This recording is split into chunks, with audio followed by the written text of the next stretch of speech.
حیات کی 3 قسمیں ہیں. ایک تو جانور زندہ ہے، چونکہ سانپ بچھو، اس کا نام ہے حیات حیوانی. جانور سب زندہ ہیں. زندگی کی دلیل کیا ہے کہ کھاتے ہیں، ایکسپورٹ کرتے ہیں، حلوائے اور اچھی غذا بھی کھا سکتے ہیں، مگر گناہوں سے کیوں مکلف نہیں ہے جانور. پھر دوسری حیات ہے، اس کا نام حیات ایمانی ہے. مسلمان ہے، مومن ہے، مگر گناہ نہیں چھوڑتا. نظر کو ناپاک کرتا ہے، دل کو پلید کرتا ہے، پھر مقام لید پر گرویدار ہوتا ہے.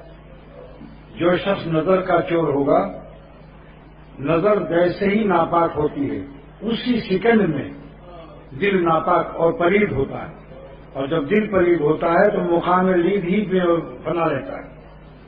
یہ مومن فاسق کی حیات ہے، یعنی گنہگار نافرمان مسلمان. گنہگار نافرمان مسلمان ہے لیکن اللہ کی خاص دوستی سے محروم. ایک درجے کی دوستی اس کو بھی حاصل ہے. اللہ ولی الذین آمنوا، ولی ہے مگر ولایت عامہ ہے. اعلیٰ درجے کی ولایت اس کو حاصل نہیں ہے، اس کے لیے تقویٰ ضروری ہے. ان اولیاء الا المتقون، اللہ تعالیٰ فرماتے ہیں میرے خاص اولیاء جو ہیں وہ ہیں جو ہمیں ناراض نہیں کیا کرتے. کیسا ترجمہ ہے یہ ترجمہ عاشقانہ ہے کہ میرے اولیاء خاص جو ہیں وہ ہمیں خوش بھی رکھتے ہیں مگر ناراض بھی نہیں کرتے. یعنی خوشیوں کے اعمال پر بھی پابند ہیں اور ناراض بھی نہیں کرتے، یعنی گناہوں سے حرام لذت کو کشید چشید رسید اور دید و شنید نہیں کرتے. یہ اولیاء اللہ کا خاص مقام ہے. اس کا نام حیات احسانی ہے. ہر وقت ان کو حضور رہتا ہے کہ میرا اللہ مجھ کو دیکھ رہا ہے. تو حیات زندگی کی 3 قسمیں ہو گئی. جانور کی حیات، مسلمان گنہگار مسلمان نافرمان کی حیات، اور ایک حیات اولیاء اور حیات احسانی ہے. حیات حیوانی، حیات ایمانی، حیات احسانی.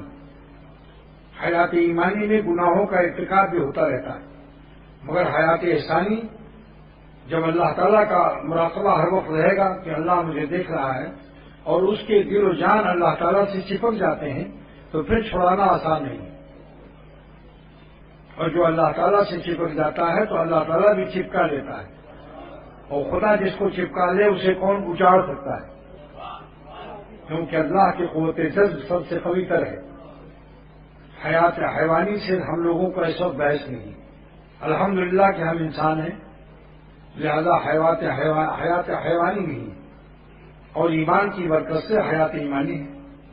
اب اس وقت خانقاہ میں حیات اولیاء صدیقین اور حیات تقویٰ، حیات دوستاں، حیات عاشقاں اور حیات اولیاء اور حیات احسانی کی بحث ہے. یہ بتاؤ کہ زندگی میں دوبارہ پھر آنا ہے مرنے کے بعد، لہذا اپنی زندگی کو ہمت سے کام لے کر اللہ کے اولیاء بن کر تب مرنا چاہیے. اور میں عرض کرتا ہوں کہ اللہ پر مرنے کا مزہ اللہ پر جینے سے زیادہ ہے. اللہ پر جینا کیا ہے؟ روزہ نماز حج عمرہ. اور مرنا اللہ پر کیا ہے کہ نافرمانی کا شدید تقاضا حسینوں کی طرف ہو، پھر بھی دل پر زخم حسرت کھا کر خون آرزو کے دریا سے گزر کر اللہ تعالیٰ کو راضی کر لو. یہ اللہ پر مرنا ہے.